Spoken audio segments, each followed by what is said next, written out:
जैसे बंदे को कितना लाठी लगा होगा मुझे खुद पता नहीं है। हमें कई थप्पड़ खाए होंगे, कितना जूता खाए होंगे। नहीं, आपको इंसाफ मिलेगा, आप धैर्य बना करके रखिए। हम बस अभी भी सब्र कर रहे हैं अल्लाह अपने रब पर। हम उस दिन सोचे थे कि अल्लाह हम कौन सा गुनाह किए थे कि हम न नमाज भी पढ़ते हैं, रोज़ा भी रखते हैं, सब काम करते हैं, लेकिन किस गुनाह का सज़ा हमको इस दुनिया में मिल गया। उतना ही बोलना, सिर्फ कह दो कि मैं बेनीपट्टी थाना के अंदर हूँ। इसके अलावा अगर कुछ बोला कि हमको मार पीट हुआ है तो फिर तुमको बड़ी मार मारेंगे। हम डर से कुछ बोले नहीं। अब मोबाइल एक कॉल बस बेनीपट्टी थाना बोले। अभी भी शफीक भाई हमारे बहनोई हैं, उनसे हम बात हुई किए होंगे, तो वो इतने के बाद फ़ोन काट दिया गया और मोबाइल लेके चला गया। एक लात फिर मारा, चला गया अंदर। एक बात कराया, फिर लात मारा, फिर वो चला गया। और जब भी आता ना तो एक थप्पड़ मारता और कहता क्या बोलो पुलिस का मतलब क्या होता है। तो हम कहते क्या होता है, जोर से बोलो ग्रैंड फादर, जोर से बोलो।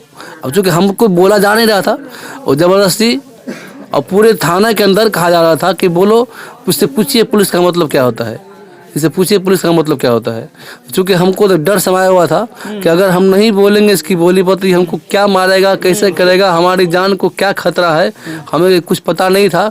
हम डर से सर हम कुछ भी जो कहा हम किए, हमको चुके। और वीडियो एक फिर भी आपको नहीं छोड़ा।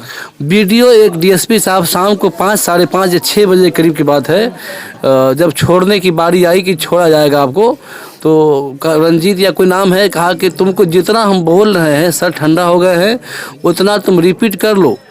रिपीट करा देते हैं, उतना ही बोलना, आगे नहीं कुछ बोलना।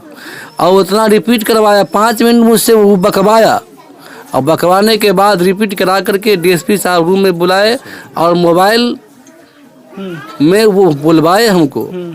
और जैसा चूँकि हम डर से बेहवास थे, हमें मतलब अब वैसे में अभी भी जो दर्द हो रहा है।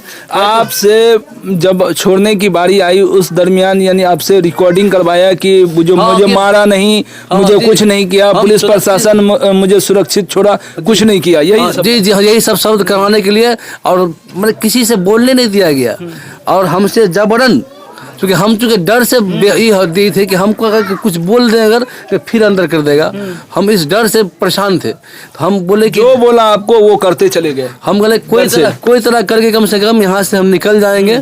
हमको एक मैडम बोली कि लाई खाओगे, तो हमने कहा कि मैडम लाई क्या, भर रास्ते तो खाया नहीं हूँ, मार तो खेवे क्या हूँ। मैडम एक मैडम पता नहीं कौन है, बेचारी के दिल में रहम आया कि तरस आया, वो लाई खाने के लिए शायद हमको बोली।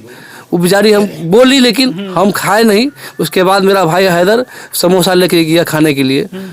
लेकिन बस घर में जो हम गए, तो हमारे घर के लोग हैं, उन लोगों का कहना हुआ कि हमने 25,000 रुपया दिया था। उसके बाद पुलिस प्रशासन को जी जी रिश्वत, हालांकि कोई बंदा उसका इंश्योरेंस पेपर, जैसे मेरा इंश्योरेंस गाड़ी का फेल है तो उसका चालान कटना चाहिए था, तो चालान भी नहीं काटा गया। और बगल में बुला करके, रूम के अंदर नहीं, बगल में साइड में बुला करके पैसा लिया, उसके बाद साइन करवाया गया। अच्छा। और साइन करा के तब छोड़ा गया।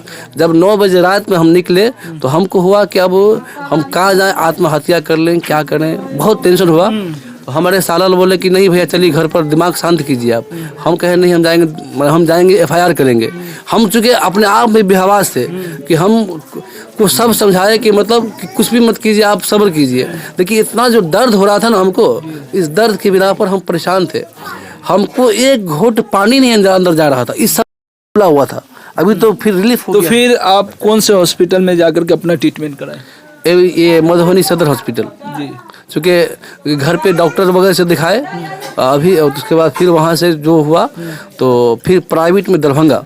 अच्छा, प्राइवेट में आप दरभंगा तक के भी अपना ट्रीटमेंट कराएं? प्राइवेट में चूँकि हमारे भांजा का वहाँ दवा दुकान वगैरह है, हमने कहा कि कुछ हल्का पड़ेगा। चूँकि हड्डी में जो चोट पड़ा है ना हजरत, हड्डी में चोट लगा हुआ है, तो हड्डी अभी तक जो है ना उठते बैठते हैं बड़ी दिक्कत होती है।